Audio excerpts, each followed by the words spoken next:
और वो पुत्र आत्मा ने आकर के जैसे पकड़ना चाहा, ये मेरा पुत्र है, वो जीवात्मा कहे सुनो राजन, तुम पुत्र मेरे या मैं तुम्हारा पुत्र? दुनिया में कितनी बार मैं तुम्हारा पुत्र बन के आया हूँ, तुम मेरे पुत्र बन के आए हो। या देह गे का नाता है, तभी तभी तो संबंध होता है। इसके बाद कोई किसी का पुत्र नहीं होता, कोई किसी का पिता नहीं होता। राजा को बोध हुआ, नारद जी के समझाने पर जंगल में जाकर तपस्या की, और तपस्या करते करते भगवान श्री हरि के धाम जाकर उनका पार्षद बन गया। लेकिन एक भूल हो गई थी इससे। कैलाश मार्ग विमान में बैठ करके भ्रमण कर रहा था ये। भगवान भोलेनाथ सप्तऋषियों को दिव्य ज्ञान उपदेश कर रहे थे। माता पार्वती को गोद में बिठा रखा था, और ये जा रहा था निकल के, बताओ, ऋषियों के महान योगियों के परम योगेश्वर योगानाथ भूतानाथ भगवान से तो पत्नी को गोद में बिठा करके उपदेश दे रहा है। ऐसा भाव इसका अर्पण हुआ है। भगवान शिव तो आनंद मग्न है प्रभु। माता जी ने कहा, जरा मैं बताऊंगी तुझे, जिस मर्म के ज्ञान को ब्रह्मा विष्णु जानना नहीं चाहते, उसे जानने की वेदना तेरे अंदर आई है, इसे तू भगवान विष्णु के पार्षद होने के लायक नहीं है, दैत्य योनि में चला जा। अब यह भगवान माता के पास आकर गिड़गिड़ाने लगा। तो माता पार्वती ने इसे कहा है, पुत्र श्राप तो दे दिया है, दैत्य योनि में तो जाएगा, लेकिन इंद्र के हाथ में बहुत जल्दी तेरी मुक्ति हो जाएगी, तुम फिर अपने भगवान के श्री चरणों में चलो। ये वृतासुर नाम का दैत्य, चित्रकेतु नाम का राजा भगवान का पार्षद और माता पार्वती के श्राप से वृतासुर नाम का दैत्य बनकर उद्धार हुआ है। रक्षी जी ने एक प्रश्न और किया है, भगवान ऐसा नहीं लगता देखने में कि ये भगवान देवताओं की सहायता करते हैं और दैत्यों का को मारते पीटते जाता है? सुखदेव स्वामी ने कहा, राजा परीक्षित, एक बार यह प्रश्न तुम्हारे दादा श्री धर्मराज युधिष्ठिर जी ने नारद जी से किया था, जब पांडव गायत्री यज्ञ करना चाह रहे थे ना। शिशुपाल को जब मारा भगवान ने, तो उनकी दिव्य ज्योति निकली, भगवान के श्री चरणों में विलीन हो गई। पूछा, वही प्रश्न किया जो तुमने किया।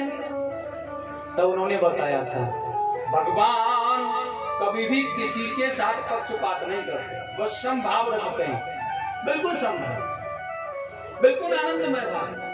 लेकिन अपने कर्मों के कारण ही जीव को ऐसा लगता है पक्षपात जैसा, अपनी दशा को वह भूले बैठा होता है, इसलिए उसे लगता है। और केवल यह जो शिशुपाल का वध हुआ है ना, वहां बताया है उन्होंने, ये कौन है? ये भगवान के पार्षद हैं जय और विजय, जो सनत कुमारों के द्वारा श्राप के कारण 3 जन्मों तक दैत्य योनि में आए हैं। रावण, कुंभकर्ण, हिरण्याकश्यप, हिरण्याक्ष और शिशुपाल दंतवक्र। भगवान ने अपने उन पार्षदों की मुक्ति के लिए 3 बार आकर के जन्म लिया, अपने हाथों से वध किया, मुक्त किया उन्हें। परीक्षित जी का मन बन गया है। यह हिरण्याकश्यप कौन था बताएं भगवान आपने। सुखदेव स्वामी ने कहा, राजन मैंने बताया हिरण्याक्ष का वध 12 भगवान ने किया। मैंने आपको बताया था दिति माता की भूल के कारण यह 2 दुष्ट संतान पैदा हुई थी, हिरण्याकश्यप और हिरण्याक्ष।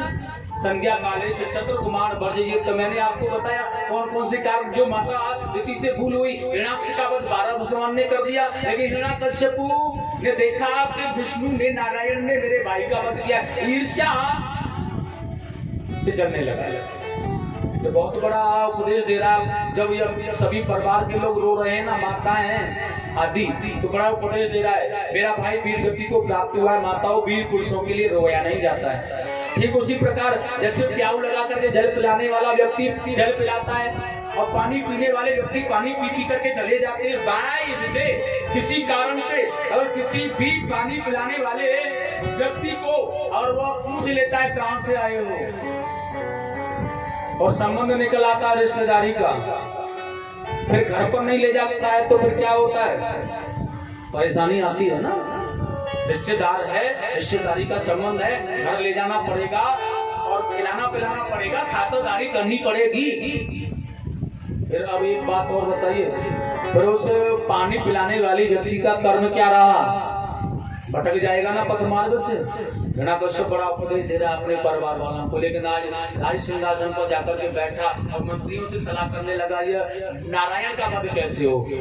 समझदार व्यक्तियों ने सलाह दी है, सुनो महाराज, नारायण से शत्रुता करना इतना संभव नहीं है, इसके लिए शक्तियां अर्जित करनी होंगी। लेकिन चुगलखोर व्यक्ति जो होते हैं हमारे जीवन में, उन्होंने क्या कहा पता है, ये क्या करेंगे नारायण तुम्हारा, युद्ध करो, बंदी बना लो, कारागृह में डाल दो। लेकिन हिरण्याकश्यप ने समझदारी से काम लिया, तपस्या करना चाहा, तपस्या करने के लिए चला गया। लेकिन ऐसा पद्धति में बताया जा रहा, जब तपस्या करने गया तो वहां एक इंद्र तोता बन करके आया, नारायण नारायण कहने लगा, लौट आया, पूरे दिन नारायण नारायण की ध्वनि। यादव इनकी पत्नी थी, आकर के पूछा कैसे गए थे, क्यों गए थे, क्या हुआ था, पूरा हाल बता दिया, नारायण नारायण नारायण नारायण। और तोता मेरे पीछे लगा रहा, नारायण नारायण नारायण नारायण कहता रहा। नाना भांति आज यादव ने नारायण नारायण उच्चारण किया, कराया उनसे। देखिए रात्रि व्यतीत हुई, उनके संबंध से उन्हें बहुत अच्छा आनंद आया है और उनके गलू में भक्त की उत्पत्ति हुई है। प्रातः चला गया यह तपस्या करने। हिरण्याकश्यप के 3 पुत्र थे, चौथे वाले को गर्भ में छोड़ के चला गया और बड़ा सुंदर भाव है। यहाँ इंद्र आदि देवताओं ने आक्रमण कर दिया राजधानी पर, उनके पुत्रों को मार डाला, आदि सेवकों को मार डाला। हिरण्याकश्यप के 3 पुत्रों का वध कर डाला और पत्नी को पकड़ कर ले जा रहे हैं मारने के लिए, लेकिन नारद जी ने उन्हें बचाया है। इसका जो पुत्र है ना, यही तुम्हारे बंधनों को काटने का कारण बनेगा, भगवान का भक्त होगा। और नारद जी से अपने आश्रम में लेकर के आ गए, वही परवरिश हुई नारायण नारायण नारायण, और वही जन्म लिया, वही नारायण ध्वनि का स्मरण किया, सत्संग किया, कीर्तन सुना, बड़ा आनंद जीवन में आया। हिरण्याकश्यप की तपस्या पूरी हो गई, ब्रह्मा जी से तपस्या लेकर के आया, ये बड़ा बहुत बड़ी तपस्या करके बहुत बड़ा वरदान मांगा इसने। पता है मैं कभी किसी ब्रह्मा की सृष्टि की बनाया हुआ जीव मोरा वध न कर पाएगा, मैं किसी अस्त्र शस्त्र से न मारा जाऊं, न दिन में न रात्रि में, न बाहर न भीतर, न ऊपर न नीचे, न 12 महीनों में से कोई महीना मेरे लिए मरने के लिए हो। ब्रह्मा जी ने कहा तथास्तु, लेकिन अमर नहीं है तू, मरना तो पड़ेगा। जगत में जो आता सदा रहे न पाता, मरना तो है, लेकिन अब मारने वाले का काम है, कैसे मारेगा तुझे। और साथियों ये हिरण्याकश्यप आ गया, बहुत बड़ा बलवान बन गया, अयम ब्रह्मास्मि। मैंने अभी बताया था, सबसे पहला काम इसने क्या किया, संत ब्राह्मणों को सताना, बलपूर्वक मदरा पिलाना, झोंपड़ियों में आग लगा देना, यज्ञोपवीत निकाल देना, मस्तकों पर लातों का प्रहार करना, जो नहीं मानता उसे काट देना, पका देना, खा जाना, ऐसा उद्दंड था। लेकिन नारद जी के यहाँ से यादव आदि को लेकर आया, तो एक पुत्र है बड़ा सुंदर सा हिरण्याकश्यप का। बाकी पुत्रों को तो देवताओं ने मार दिया, इसलिए अग्नि क्रोधाग्नि में जलने लगा। बहुत बड़े दुष्कर्म पाप अत्याचार उस जमाने की बात की जाए, हिरण्याकश्यप का साम्राज्य था, उस जमाने में क्या होता था। उस समय पाठशालाओं में नरमांस पकाए जाते थे, मनुष्यों के मांस पकाए जाते हैं हिरण्याकश्यप के राज्यकाल की अवधि में। उस समय पूज्य विद्वानों के मस्तक ठुकराए जाते थे। ब्राह्मणों के साथ अत्याचार किया जाता है, बलपूर्वक तो बारूदी पिला दी जाती है उन्हें। उस समय पे गीता रामायण ईंधन के बदले जलते थे। पुस्तकालय शास्त्रालय जो होते थे हमारे होलियों की तरह जला दिया जाता था। कुछ समय देव प्रतिमाओं पर निर्द्वंद हथौड़े पड़ते, तोड़वा दिया। अहम ब्रह्मास्मि मूर्तियां होंगी तो हिरण्याकश्यप की भजन होगा, तो हिरण्याकश्यप का माला का जाप होगा, तो हिरण्याकश्यप का यज्ञ होगा, तो हिरण्याकश्यप का जो भी संसार में कुछ होगा तो अहम ब्रह्मास्मि भगवान सर्वश्रेष्ठ दुनिया का भगवान हिरण्यकश्यप। एक दिन की बात, उसका पुत्र प्रहलाद घूम रहा था, बड़ा अनोखा रहता है। प्रहलाद किसे कहते हैं महाराज? प्रहलाद शब्द का अर्थ होता है स्वाधीनता और प्रसन्नता, मतलब किसी भी हाल में रह करके प्रसन्नता का अनुभव करने वाला। मैंने अभी कहा था, जिस देश में जिस भेष में और भेष में रहो, किसी भी स्थिति में, और वही प्रहलाद है। बहुत सुशील। कृष्णस्य ग्रह गृहीतात्मा न वेद जगदीश्रमम्, कृष्ण एवं ग्रहतेन गृहीतात् आत्मा बुद्धि दर्श्य।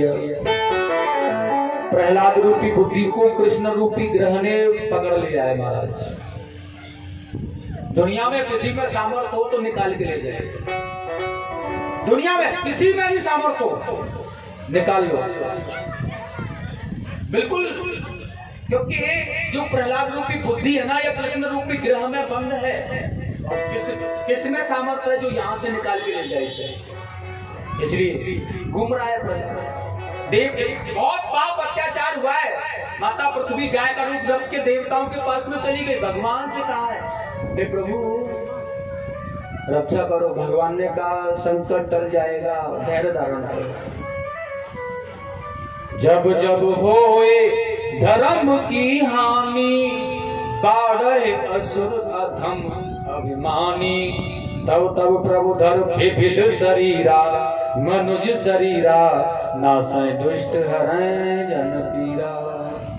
धैर्य धारण करो।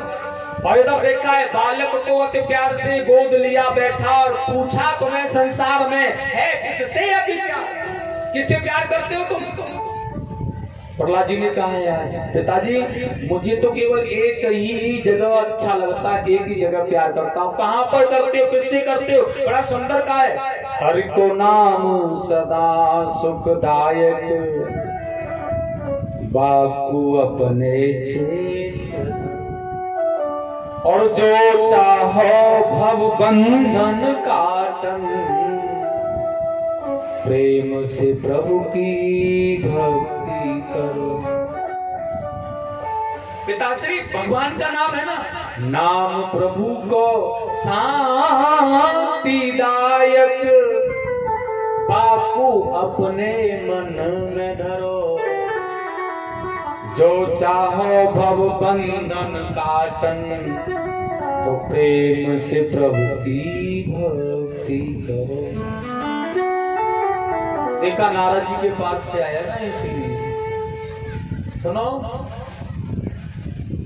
गुरु शुक्राचार्य के पुत्र थे संडमणि, बुलाकर कहा इन्हें अच्छी विद्या अध्ययन कराओ। हमारे यहाँ क्या होता है, गुरु जी ने पढ़ाने लिखाने की कोशिश की, कुछ दिन रहे बड़े अच्छी तरह से। फिर एक दिन हिरण्यकश्यप ने बुलाया और कहा, भैया कितने पाठ पढ़ करके याद कर लिए, जरा हमें सुना दो। बड़ा सुंदर सुनाया है। प्रहलाद जी ने 9 पाठों को पढ़ लिया है पिताश्री, और घोट के उतार दिया जीवन में। श्रवणम कीर्तनम विष्णु स्मरणम पाद सेवनम, अर्चनम वंदनम दास्यम संख्यमान। हिरण्यकश्यप की आंखें लाल हो गई, एकदम से चिल्ला करके कहने लगा, अरे दुष्ट मम शत्रु के गाता गीत बनाए, काल चढ़ा तेरे शीश पर, अब ना कोई उपाय। ले जाओ इसे, मार डालो। यह मेरा पुत्र नहीं है, पावक बैरी रोग ऋण से सहु राखिए ना, यह थोड़े से बड़ा भाव कोट यतन से मार डालो इसे। अब प्रहलाद जी को लेंगे पकड़ में, मार।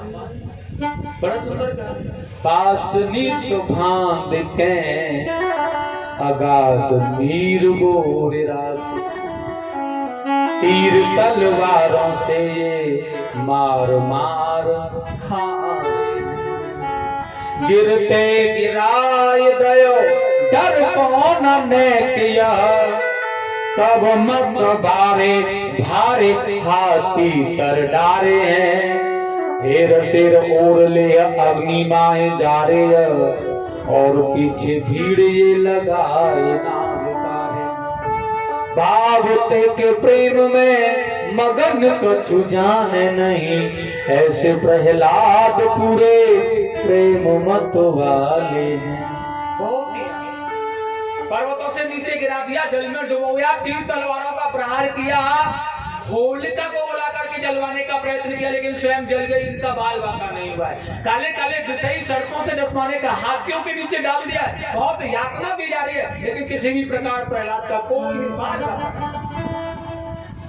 जाको राखे साइया मार सके ना कोई, बालन बाका कर सके चाहे जब बैरी।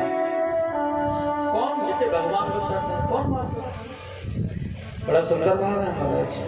अब तो गुरु जी ने फिर लेकर के प्रहलाद जी को पढ़ाने की कोशिश की है ना, मरने में नहीं आए हैं। बड़ा सुंदर पढ़ाने का प्रयत्न। धर्ममयी च कामं च नितदाचान पूर्व सह, प्रहलाद यो यतु राजन भक्ति नानवते च। बहुत अच्छा गुरु जी ने पढ़ाने लिखाने की पूर्ण कोशिश की, लेकिन नहीं, प्रहलाद है ना, बड़ा सुंदर भाव है। एक दिन की तो बात है, गुरुदेव कहीं गए थे बाहर कुछ शिष्यों के साथ, तो दैत्य बालक प्रहलाद जी के पास आए, घेर लिया था। अब नाना प्रकार की बातें, तेरा भगवान तेरा ख्याल करता है, तेरे भगवान को कैसे मनाया जाता है, अब तेरे पिताजी भगवान है, उनके जैसा क्यों नहीं करता, वो समझाने का प्रयास करते हैं, ये करते हैं, वो करते हैं, बहुत से बच्चों के मधुर भाव। लेकिन प्रहलाद जी ने कहा सच तो यह है कि भगवान नारायण है। और सुनो, बच्चों ने अंत में कहा तेरे भगवान को कैसे मनाया जाता है, हम भी मनाए तो क्या तेरी जैसी सुरक्षा वो हमारी भी करेंगे?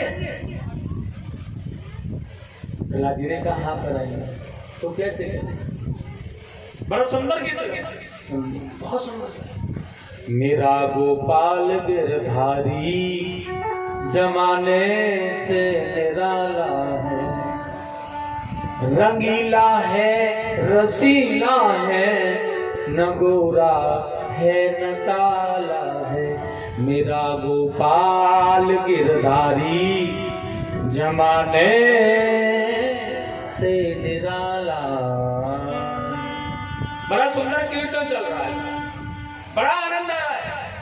मेरा गोपाल गिरधारी जमाने से निराला है, मेरा गोपाल गिरधारी जमाने से निराला है।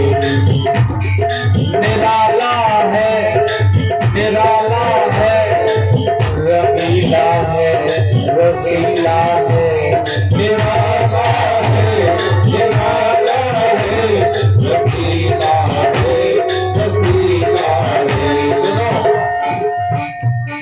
कीर्तन चालू हुआ था, सभी बच्चों ने जैसे पकड़ा प्रहलाद को, प्रहलाद को, प्रहलाद को, एक दूसरे को पकड़ते पकड़ते पकड़ते करते प्रहलाद रूपी चुंबक ने सभी को पकड़ लिया, और सभी के सभी बच्चे बोलने लगे, भगवान का कीर्तन करने लगे। तो गुरु जी आए, और गुरु जी ने जैसे ही आकर के देखा, बड़े सुंदर भाव में, बड़े मधुर भाव में देखा, अपने एक शिष्य को भेजा, देखो भैया ये क्या कर रहे हैं, जरा जाकर बस समझाओ इन्हें, राजा ने देख लिया तो गड़बड़ हो जाएगा।